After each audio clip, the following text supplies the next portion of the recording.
দর্শক, বিশ্বজুড়ে ঈদ উদযাপনের আরো খবরাখবর জানবো। শুরুতে দক্ষিণ পূর্ব এশিয়ার দেশ মালয়েশিয়া যেতে চায়, সেখানে রয়েছেন সহকর্মী ওয়াহিদ সোহান। ওয়াহিদ, জানাবেন সেখানকার ঈদ উদযাপনের খবরাখবর, বিশেষ করে প্রবাসীর মাঝে ঈদ উদযাপন কেমন দেখছেন, জানাবেন।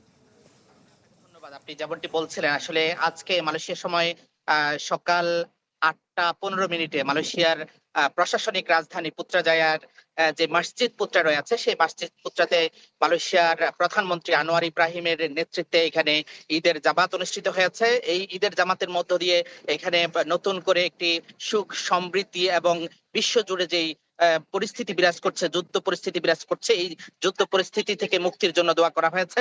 আপনি যেমনটি বলছিলেন, আসলে এখানে মালয়েশিয়া যে সমস্ত আমাদের প্রবাসী বাংলাদেশিরা রয়েছেন, সেই প্রবাসী বাংলাদেশিরা এখানে আনন্দ ঘনভাবে তারা কিন্তু এখানে ঈদ উদযাপন করছেন। আমি যদি আপনাদেরকে বলে রাখি, এই যে মসজিদ পুত্রার পাশে কিন্তু আমি এই মুহূর্তে দাঁড়িয়ে আছি, এবং তার পাশে মালয়েশিয়ার প্রধানমন্ত্রীর যে কার্যালয়। এইখানে কিন্তু আমাদের অসংখ্য প্রবাসী বাংলাদেশি কিন্তু তারা এখানে আমার পেছনে কিন্তু তারা, আপনারা দেখতে পাচ্ছেন যে তারা যাতায়াত করছেন, এখানে তারা ঘুরতে এসেছেন, এটি দেখতে এসেছেন। এবং পাশাপাশি যদি আপনাকে বলে রাখি, আসলে আমাদের যেমনি ভাবে এখানে আনন্দের বিষয় রয়েছে, ঠিক তেমনি ভাবে আমাদের এখানে যে সমস্ত অবৈধ অভিবাসীরা রয়েছেন, তারা কিন্তু আতঙ্কের মধ্যে রয়েছেন। এখানে আজকে ঈদের দিনেও কিন্তু শাহ আলমের ২টি জায়গায় ইতিমধ্যে অভিযান পরিচালনা করেছেন মালয়েশিয়ার আইন শৃঙ্খলা রক্ষাকারী বাহিনী। সেখানে বেশ কয়েকজন আমাদের বাংলাদেশি অভিবাসী আটক হয়েছেন। তো আপনাকে এই এই বিষয়টি আমরা বলে রাখতে চাই, আসলে এখানে আমাদের যেমনি ভাবে মালয়েশিয়া প্রবাসীরা ঈদ উদযাপন করছেন, কোরবানি দিয়েছেন, ঠিক তেমনি ভাবে আসলে আমাদের অসংখ্য অভিবাসী রয়েছেন। আজকে কিন্তু তাদের যে তারা খাবার খাবেন, সে খাবার কিন্তু পয়সাটাও তাদের কাছে নেই। অনেকে অবৈধ অভিবাসী থাকার কারণে কিন্তু তারা এখানে চাকরি নেই, কাজ করতে পারছে না। যেমনি ভাবে আনন্দের দিন রয়েছে কিছু প্রবাসীদের জন্য, আবার যারা কর্মহীন রয়েছে এবং ভিসাবিহীন রয়েছে এখানে মালয়েশিয়াতে, তারা কিন্তু কঠিন পরিস্থিতি বিরাজ করছে তাদেরকে নিয়ে।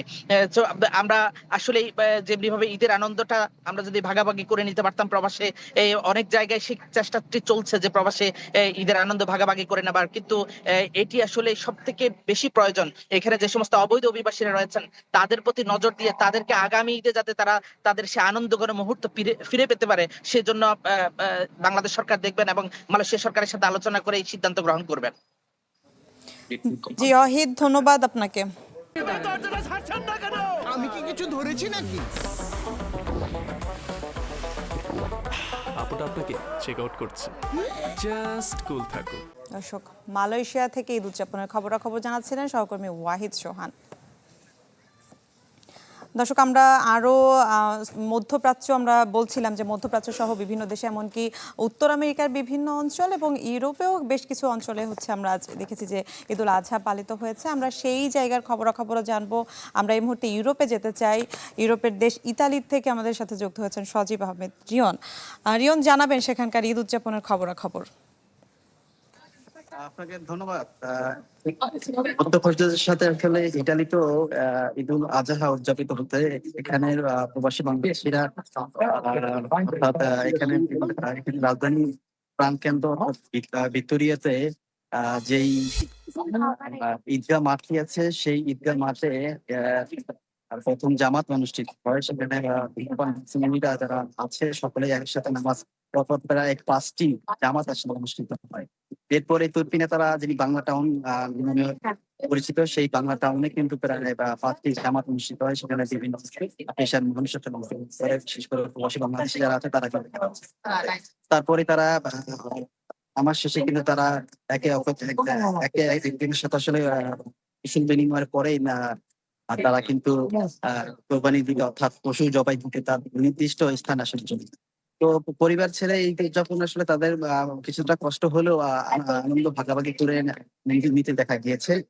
তো অনেকেই আসলে ঘুরতে আসছে আমার পিছনে, আপনারা অনেকেই দেখতে পাচ্ছেন যে প্রবাসী বাংলাদেশে যারা আছে তারাও কিন্তু এখানে ঘুরতে আসছে। আমি এখানে এই পর্যটক এলাকাগুলো আছে সেখানে দেখেছি, তারা প্রবাসী যারা আছে তারা ঘোরার চেষ্টা করছে। আবার অনেকেই আসলে নামাজ শেষে যাদের কাজ ছিল তারা কিন্তু কাজের এই ছিল আসলে বিস্তারিত ইতালিতে। রিয়ন, আরেকটু জানতে চাই যে ঈদ ঘিরে কি কি আয়োজন রয়েছে, বিশেষ করে বাংলাদেশি কমিউনিটি গুলো আলাদা কোনো আয়োজন রয়েছে কিনা, আর সাথে একটু জানাবেন যে মধ্যপ্রাচ্যে আমরা দেখেছি যে মধ্যপ্রাচ্যের যে পরিস্থিতি, ঈদের আনন্দে কিছু কিছু দেশে বেশ ভাটা পড়েছে, ইউরোপে তার কোনো প্রভাব পড়েছে কিনা, বা ইতালিতে আপনি যেখানে রয়েছেন সেখানে তার কোনো প্রভাব পড়েছে কিনা। মিলা, আপনি আসলে যেটি বলছেন যে হ্যাঁ, এখানে বাংলা কমিউনিটি আসলে বেশ কয়েকটি উদ্যোগ নিয়েছে এবং তাদের ঈদ পুনর্মিলনের যে অনুষ্ঠানগুলো সেটা কিন্তু তারা হাতে নিচ্ছে। সাথে তারা প্রবাসী বাংলাদেশিরা উদযাপনের ক্ষেত্রে তারা ঈদকে ভাগাভাগি করে নিতে আরো বেশ কয়েকটি আসলে কনসার্ট থেকে নিয়ে বিভিন্ন অনুষ্ঠান তারা কিন্তু দেখেছে। তো যে পরের বিষয়টা আসলে আমি শুনতে পাইনি মিলা। জীবন, আমি জানতে চাচ্ছিলাম যে ইউরোপে মধ্যপ্রাচ্যের যে চলমান পরিস্থিতি আমরা দেখেছি যে মধ্যপ্রাচ্যের বেশ কিছু দেশে ঈদের আনন্দে ভাটা পড়েছে। ইউরোপে আসলে কি অবস্থা বা ইতালিতে আসলে কি অবস্থা? মিলা, আসলে ইটালিতেও আসলে এই যে মধ্যপ্রাচ্যে যে যুদ্ধ পরিস্থিতি আসলে শুরু হয়েছে সেখানে কিন্তু কিছুটা বাধা আসলে পড়েছে। কেননা এখানে কিন্তু দ্রব্যমূল্য ঊর্ধ্বগতি এবং জ্বালানি তেলেরও কিন্তু বৃদ্ধি পেয়েছে। তো সেই ক্ষেত্রে কিন্তু প্রবাসীদেরও কিন্তু দুর্ভোগ আসলে সৃষ্টি হয়েছে বা তাদের অর্থনৈতিক যে খরচ ব্যয়বহুল সেটা কিন্তু আসলে বেড়ে গেছে। তারাও এটা নিয়ে আসলে চিন্তায় আহ, ছিল বা এখনো তারা এটা নিয়ে খুব একটা চিন্তা করছে। যাতে হয়তো খুব শীঘ্রই আসলে এটি নিয়ন্ত্রণে চলে আসবে, তারা এটা নিয়ে প্রত্যাশা করছে। জি রিয়ন, ধন্যবাদ আপনাকে। এবারে মধ্যপ্রাচ্যে ঈদ উদযাপনের খবর জানবো সৌদি আরব থেকে। আমাদের সাথে যুক্ত হচ্ছেন সহকর্মী সৈয়দ আহমেদ। সৈয়দ, জানাবেন সেখানে ঈদ উদযাপনের খবরাখবর, সেই সাথে জানতে চাই হজের আনুষ্ঠানিকতাও তো এখনো চলছে, সে বিষয়েও জানাবেন। তাকাব্বাল মিন্না ওয়া মিনকুম। ঈদ মোবারক সকলকে। এখানে সৌদি আরবে সর্বপ্রথম যিনি আজকে কিন্তু জামারাত যারা মুজদালিফা থেকে কিন্তু মিনাতে এসে জামার প্রথম শয়তানকে কিন্তু কঙ্কর মেরেছেন, এখনো কিন্তু চলমান আছে। যে কঙ্কর পাথর মেরে অনেকেই কিন্তু হেরাম শরীফে কাবা শরীফ তওয়াফ করবেন, অনেকেই হোটেলে যাবেন, হয়তো তার শেষ দিকে আসরের পরপরই তারা কিন্তু আসবেন। পাশাপাশি আপনাকে জানিয়ে রাখি যে আজকে যে ঈদ, এই ঈদে সবচেয়ে বড় জামাত যেটি হয়েছে মসজিদ নববীতে মদিনা, সেই মদিনাতে কিন্তু 2 থেকে 3টি কিন্তু খুব গুরুত্বপূর্ণ কথা বলেছেন মসজিদের যিনি খতিব দিয়েছেন। সেখানে বলেছিলেন যে নারীর অধিকার এবং নারীর অধিকার সম্পর্কে এই প্রথম সৌদি আরবে কিন্তু মসজিদের হেরাম শরীফের ইমাম যিনি তিনি কিন্তু আজকে বলেছেন যে নারীর অধিকার এবং নারীদেরকে সম্মান ও গুরুত্বের সাথে দেখার জন্য। পাশাপাশি তিনি আরেকটি জিনিস আপনাকে জানিয়ে রাখি, সেখানে হলো যে সৌদি সরকার বা এই সৌদি এবং নন সৌদি যারাই আছে সকলের 4 দিনের ছুটি ঘোষণা করেছেন। পাশাপাশি এসে আরো জানিয়ে রাখি, যারা প্রিভিলেজ রেসিডেন্ট দিয়েছে, যে বিভিন্ন দেশের প্রবাসীরা যারা এই দেশে ব্যবসা করতে আছেন তাদেরকে কিন্তু এই ঘোষণা দিয়েছে প্রিভিলেজ রেসিডেন্ট, তারা কিন্তু রেসিডেন্ট পেয়েছে। যে এই যে 3টি ঘটনা কিন্তু আসলে ঈদ উপলক্ষে তারা কিন্তু সৌদি সরকার কিন্তু গুরুত্বপূর্ণ এই 3টি কাজ করেছে। পাশাপাশি আপনাকে জানাই আমি আমি একজন প্রবাসী বাংলাদেশি যিনি এই প্রিভিলেজ রেসিডেন্ট পেয়েছেন, তার সাথে আমি যত কথা বলেছি যে হাবিবুর রহমান, তিনি তার যে একটি চামকো কোম্পানিতে সেখানে প্রায় 300 থেকে 400 বাংলাদেশি চাকরি করে, তাদের অফিস আমি তাদের বিলাটা আমি ভিজিট করেছি, সেখানে তাদেরকে দেখেছি। যে 2জন প্রবাসীর সাথে আমি বলেছি, তাদের কথা হলো যে ঈদ মানে আনন্দ, ঈদ মানে খুশি, কিন্তু তারা বলছে যে আমরা যে রেমিটেন্স আহরণ করি সেই রেমিটেন্স কিন্তু আমরা সম্পূর্ণই কিন্তু দেশে পাঠিয়ে দেই। এবং সে আবেগ আপ্লুত ভাবে বলছে যে যিনি এই যে তার মনটা কিন্তু দেশেই থাকে, তার দেহটা কিন্তু সৌদি আরবে এই আছেন। পাশাপাশি যিনি এই যে প্রিভিলেজ রেসিডেন্ট পেয়েছেন তার সাথে আমরা কথা বলেছি, হাবিবুর রহমানের সাথে। তিনি বলেছেন যে এই প্রবাসীদের জন্য তিনি আজ কিন্তু কোরবানি দিয়েছেন এবং প্রত্যেককে এই যে 300 জন স্টাফ তার সকলকেই কিন্তু তিনি মাংস তাদেরকে দিয়েছেন।